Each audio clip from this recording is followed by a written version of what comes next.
You make $94,000 a year, and you're broke. Not technically broke, not missing rent, but you're checking your account on a Thursday night, and the number doesn't make sense. It never makes sense. You did the math when you got the raise. You ran the numbers. The gap between what comes in and what disappears has never closed. It just keeps happening. And the most unsettling part? You work with a psychologist named Theo. He sits 2 desks away and brings his lunch every single day in the same blue container. He drives a 2017 Camry with a faded bumper sticker for a state park he visited once. He earns about $71,000, and somehow, every conversation about money makes you feel like he's the one who actually has some. Theo has a word for what's happening to you. He doesn't use it to make you feel bad.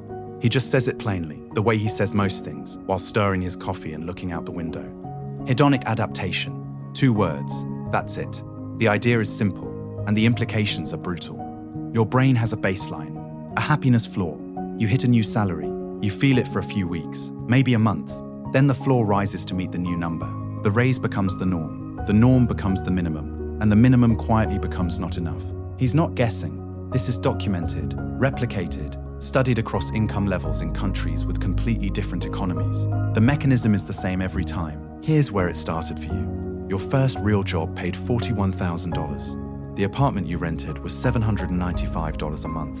You split utilities with a roommate. You ate out maybe twice a week.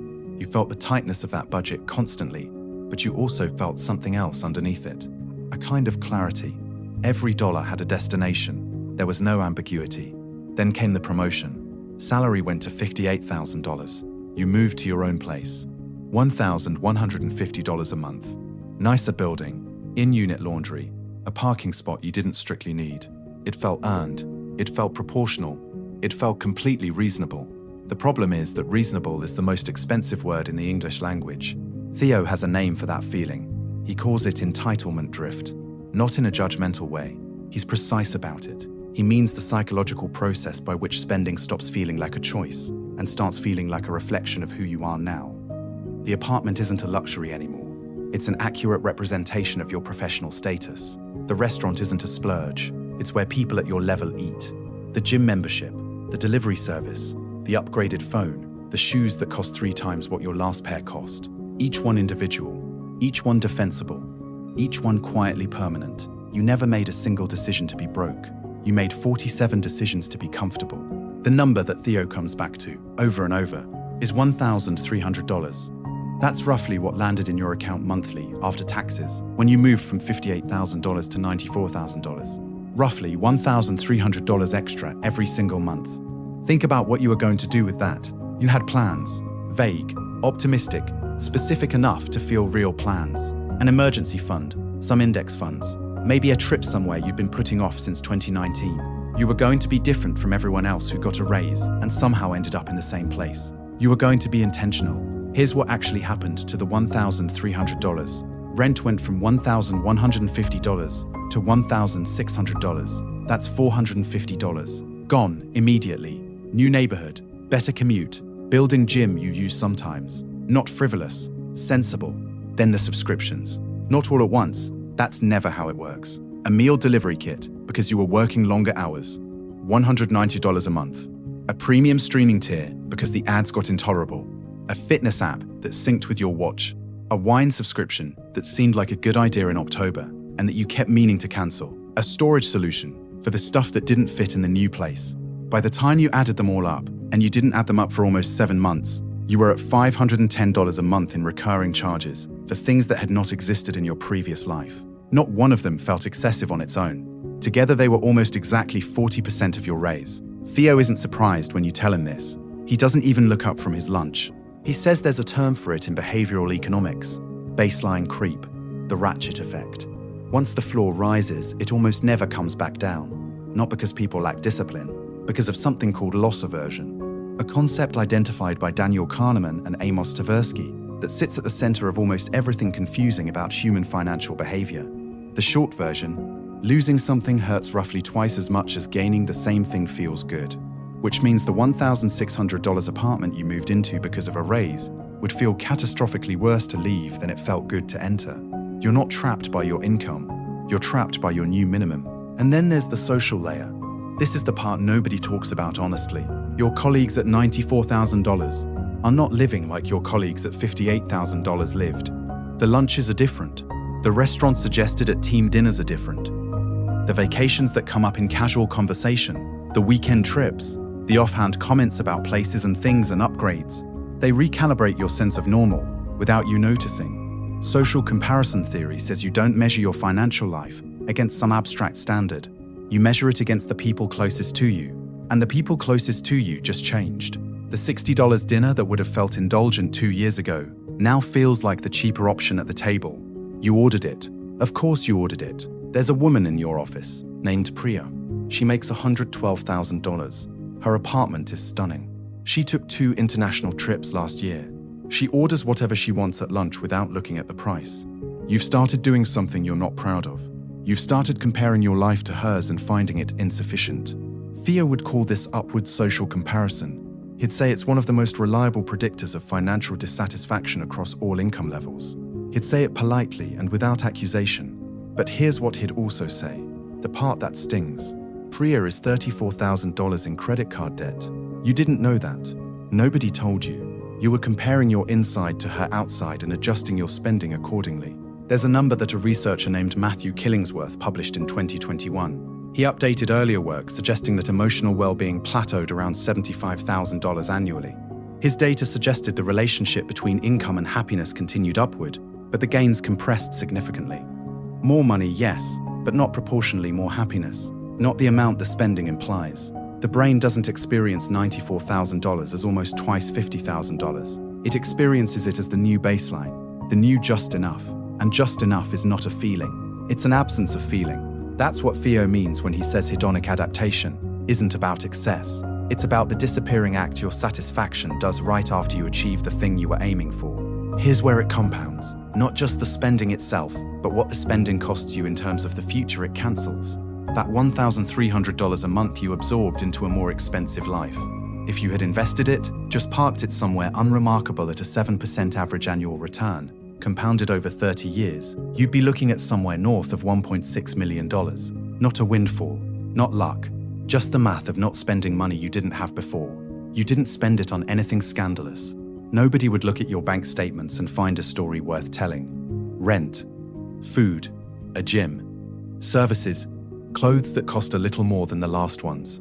The quiet, reasonable, completely devastating accumulation of a more expensive version of the life you already had. Theo brought his lunch again today. Same blue container. Turkey, something green. 2 small crackers on the side. He doesn't have a meal delivery subscription. He's never mentioned one. He's been putting 22% of his income into retirement accounts since the year he started working. Not because he's ascetic, not because he's philosophically opposed to spending, because somewhere early on, he decided that his future self was a real person with real needs, and that person deserved the same consideration he gave the present version. He calls this future self continuity. The psychological research behind it suggests most people experience a disconnect between who they are now and who they will be at 65. The future self feels abstract, foreign even, easier to deprioritize. That's why the subscription you've been meaning to cancel is still running. The car you financed at $611 a month when you could have bought something reliable for $18,000 cash. The extra $300 a month in food you don't entirely account for. None of it felt like a decision against your future. It felt like a reasonable choice in the present. The present is always vivid. The future is always later. Theo says this is one of the most consistent findings in behavioral psychology. People know intellectually that future costs are real. They just don't feel real. Not the way a Tuesday evening convenience does. There's a concept Theo mentioned once, almost as an aside. He called it the spending identity trap. The idea that above a certain income threshold, purchases start functioning less as tools and more as signals. To yourself, to others. The apartment isn't just shelter, it's proof of arrival. The car isn't transportation, it's a statement about where you've landed. And once your spending becomes identity, cutting back doesn't feel like budgeting. It feels like shrinking, like admitting something you're not ready to admit. This is why people who earn $200,000 and spend $210,000 don't see themselves as having a spending problem. They see themselves as having a temporary income problem. The solution they're waiting for is always a little more income, a little more, and then the gap closes. Except it doesn't. The gap is structural. It moves with them. The Consumer Price Index data on essentials tells part of the story. Housing costs in most major metros have increased faster than wages for more than a decade. Health insurance premiums have grown roughly 3 times faster than earnings between 1999 and 2024. Childcare, groceries, energy. The baseline cost of an ordinary life has risen. This part isn't psychology, it's arithmetic. And it matters because it means some of what you're feeling is real, not imagined, not a mindset problem. The pressure is actual, the squeeze exists, but it also means that lifestyle inflation on top of structural cost increases is doubly punishing. You're absorbing rising costs on essentials and voluntarily raising the floor on everything else at the same time. Theo's car has 88,000 miles on it. He mentions it the same way he mentions most things, factually, without emphasis. He paid $14,200 for it 4 years ago. Runs fine. He's not driving it to prove anything. He's driving it because it starts every morning and costs him nothing except gas and oil changes. The average new car payment in the United States right now sits around $735 a month. That's over $8,800 a year, just to get to work.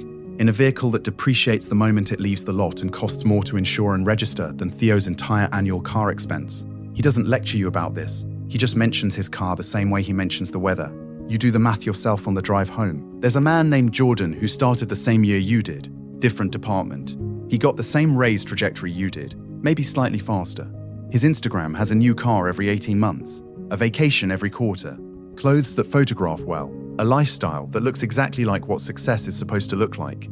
You've watched his posts for 2 years and felt some version of behind, some version of not quite there yet. What you didn't know, until a mutual colleague mentioned it casually over coffee, is that Jordan has $4,200 in savings, total, not investments, not retirement accounts, $4,200 between him and a genuinely bad month. The performance is comprehensive and expensive and nearly complete. The architecture underneath it does not exist. What Theo will tell you, if you ask him directly, is that the feeling of being broke on a good salary is not confusion. It's information. It's your financial life telling you that the problem isn't the income. The income is real. The problem is the gap between what you earn and what you keep, and that gap has been managed entirely by your psychology rather than your intention. Hedonic adaptation raised your floor. Social comparison raised your ceiling. Loss aversion locked the floor in place. Optimism bias told you it would sort itself out later. None of these are character flaws. They are documented, predictable, nearly universal features of human psychology operating at full strength on your paycheck every single month. He finishes his lunch and puts the blue container back in the bag. He's leaving early today, he says. Some errand, nothing exciting. He drives off in the Camry. You stay at your desk and open your banking app for the 3rd time today. The number is what it is. It's the same number it's been every Thursday for the last 8 months, regardless of what landed in your account on the 1st. And for the first time, maybe the first real time, you sit with what that means.